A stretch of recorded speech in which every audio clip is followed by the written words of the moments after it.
নমস্কার, পাবলিক নাওয়ের পর্দায় আপনাদের প্রত্যেককে স্বাগত জানাই। এই মুহূর্তে সংবাদ নিয়ে আমি প্রসেনজিৎ আপনাদের সঙ্গে। গৌতম ইয়ামি এবং প্রিয়মণি অভিনীত আর্টিকেল 370 সিনেমাটি ইতিমধ্যেই প্রেক্ষাগৃহে রিলিজ হয়ে গেছে। প্রচুর দর্শকরা সেখানে যাচ্ছেন এই সিনেমাটি দেখার জন্য।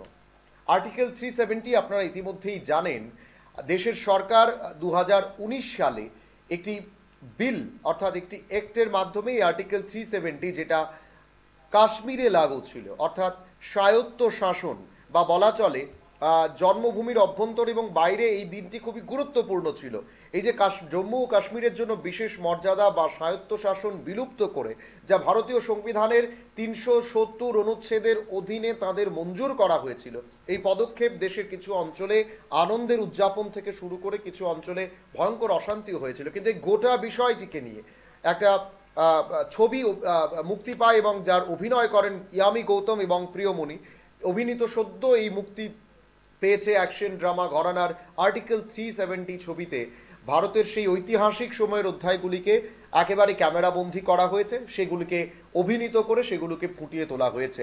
এবং এই সিনেমাটিকে দেখার জন্য গতকালকে কিন্তু রাজ্য মন্ত্রিসভার সদস্যরা সমস্ত সদস্যরা সেখানে যান এবং এই গোটা সিনেমাটি তারা প্রত্যেকে উপভোগ করেন এবং সেখানে রাজ্যের মুখ্যমন্ত্রীও ছিলেন। মুখ্যমন্ত্রী সেখানে উপস্থিত থেকে মুখ্যমন্ত্রীর উপস্থিতিতেই মঙ্গলবার সেই সিনেমাটি প্রত্যেক সদস্যরা মন্ত্রিসভার তারা উপভোগ করেন, সেখানে তারা যান এবং গোটা সিনেমাটি দেখে তারা একেবারেই আপ্লুত।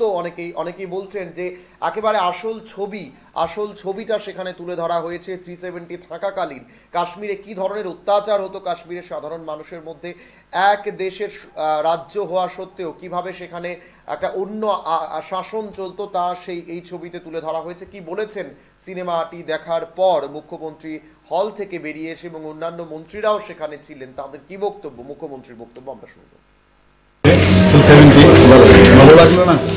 সমস্ত মিনিস্টাররা এবং আমাদের পার্টির প্রেসিডেন্টও ছিল, আমাদের এএমসির মেয়র সাহেবও ছিলেন, সবাই মিলে আজকে বইটা দেখলাম। অনেকদিন ধরে শুনছিলাম 370 খুব ভালো হয়েছে, তো পরপর 3বার আমরা এলাম।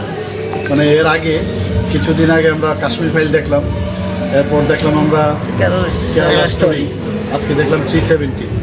এটা আলাদা মানে যা একটা ফিলিংস হলো আর কি, মানে বলে ভাষায় প্রকাশ করা যাবে। সবাই এটা রিফ্রেশিং অ্যাজ ওয়েল এজ কী হচ্ছিল এতদিন ধরে 370 নিয়ে, সেটা কিন্তু বোঝা গেল। আমি যিনি এই বইটা বানিয়েছেন ওনাকে আমি ধন্যবাদ দেব এবং মাননীয় প্রধানমন্ত্রী নরেন্দ্র মোদীজিকে আবার ধন্যবাদ দেব। থ্যাংকস। 370 ভালো লাগলো না?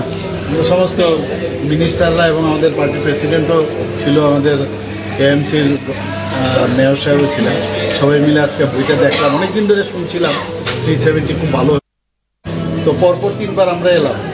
মানে এর আগে কিছুদিন আগে আমরা কাশ্মীর ফাইল দেখলাম, এরপর দেখলাম আমরা কেরালা স্টোরি, আজকে দেখলাম 370। এটা আলাদা মানে যা একটা ফিলিংস হলো আর কি, মানে বলে ভাষায় প্রকাশ করা যাবে না। সবাই এটা রিফ্রেশিং অ্যাজ ওয়েল এজ কী হচ্ছিল এতদিন ধরে 370 নিয়ে, সেটা কিন্তু বোঝা গেল।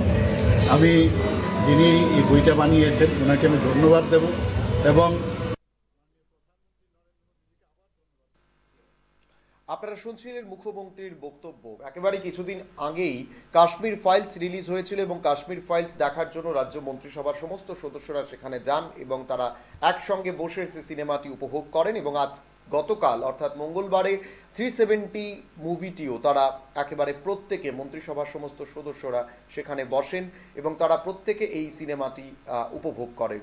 এই সিনেমাটি মূলত অভিনয় করেছেন গৌতম ইয়ামি এবং প্রিয়মণি। তাদের অভিনীত এই সিনেমা নিঃসন্দেহে দর্শকদের অনেকটাই চোখে পড়ার মতো এবং রাজ্যের মুখ্যমন্ত্রীও এই সিনেমাটি দেখে গোটা বিষয়টি সম্পর্কে তারা অনুধাবন করার চেষ্টা করেছেন গতকালকেই। এখন সময় ছোট্ট একটি বিজ্ঞাপন বিরতির, সঙ্গে থাকুন। শ্রীলক্ষ্মী গ্রুপ অফ ইনস্টিটিউশনসের পক্ষ থেকে মাধ্যমিক ও উচ্চ মাধ্যমিক পরীক্ষার্থীদের জানাই অনেক শুভেচ্ছা ও অভিনন্দন। জীবন গড়ার পথে এই পরীক্ষা হয়ে উঠুক অন্যতম নির্ণায়ক ও ইতিবাচক একটি প্রক্রিয়া।